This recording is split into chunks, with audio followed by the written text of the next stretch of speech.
Hello, જય શ્રી કૃષ્ણ. મારી ચેનલમાં તમારું સ્વાગત છે. આજે આપણે બનાવીશું ગાજરની બરફી. ગાજરની બરફી બનાવીશું. કટિંગ કરીશું.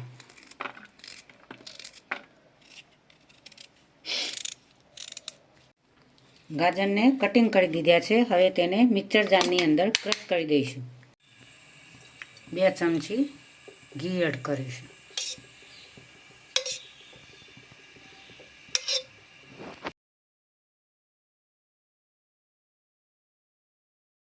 ગાજર ક્રશ કરેલા એડ કરીશું. હવે તેને ઘીની અંદર શેકવાના છે.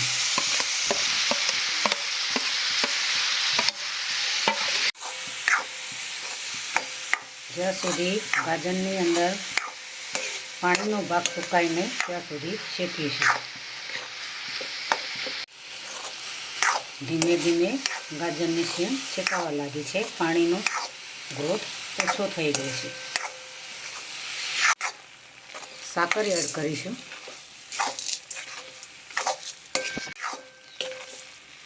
ગોળ પણ 100 ગ્રામ જેવો એડ કરીશું. સાકર ને ગોળ બંને મિક્સ કરીશું.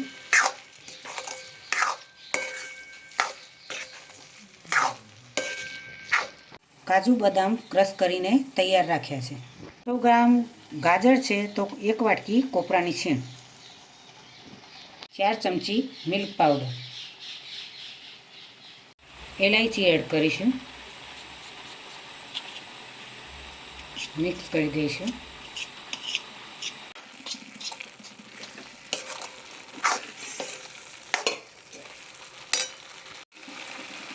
સો ગ્રામ દૂધ એડ કરીશું.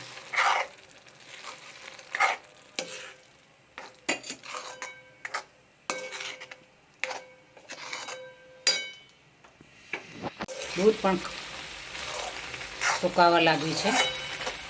બળી જશે દૂધ. સરસ એવો ટેસ્ટી બજાર જેવી બરફી બનાવવાની છે. દૂધ પણ શેકાઈ ગયું છે. હવે તેમાં કોપરાની છીણ, મિલ્ક પાવડર અને ડ્રાયફ્રૂટ એડ કરીશું. અને મિક્સ કરી દઈશું.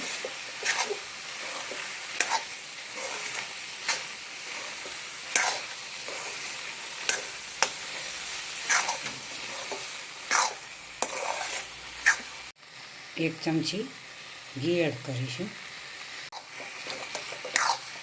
હલાવીને મિક્સ કરી દઈશું.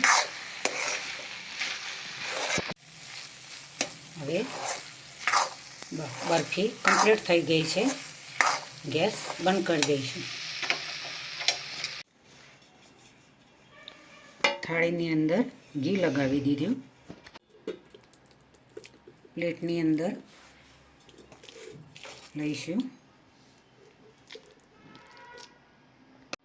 ફ્રીજની અંદર 1.5 કલાક માટે મૂકી રાખીશું. આજની રેસીપી મારી તૈયાર થઈ ગઈ છે. ગાજરની બરફી.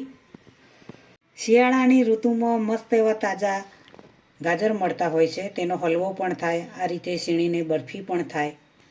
તેનું અથાણું પણ થાય. અનેક વેરાયટી ગાજરની બનતી હોય છે. ઘરે તો ઘરની ચીજોથી જ બનાવીને તમે ખૂબ જ મજા માણી શકો છો. નાનાથી મોટાને દરેકને ખૂબ જ ગાજરની બરફી ભાવતી હોય છે. મહેમાન આવે તો પણ તમે ટૂંક સમયમાં ઘરે બનાવી શકો છો. ખૂબ જ ટેસ્ટી અને સ્વાદિષ્ટ, મોઢામાં પાણી લાવી દે એવી સ્વાદિષ્ટ બરફી બની છે. અમે પણ ખાઈશું, તમને પણ ખવડાવીશું. ચલો મિત્રો, મારી રેસીપી તમને ગમી હોય તો તમારા મિત્રો સુધી જરૂરથી પહોંચતી કરજો. સરસ એવી બરફી બજાર જેવી સ્વાદિષ્ટ અને ટેસ્ટી બની છે. તો આજની રેસીપી મિત્રો તમને જરૂરથી મારી ગમી હશે. મારી ચેનલને સબસ્ક્રાઈબ કરજો. મારા વિડીયોને લાઈક કરજો, શેર કરજો, બંને તો કમેન્ટ કરજો. ચલો મળીશું નવી રેસીપી સાથે. બાય.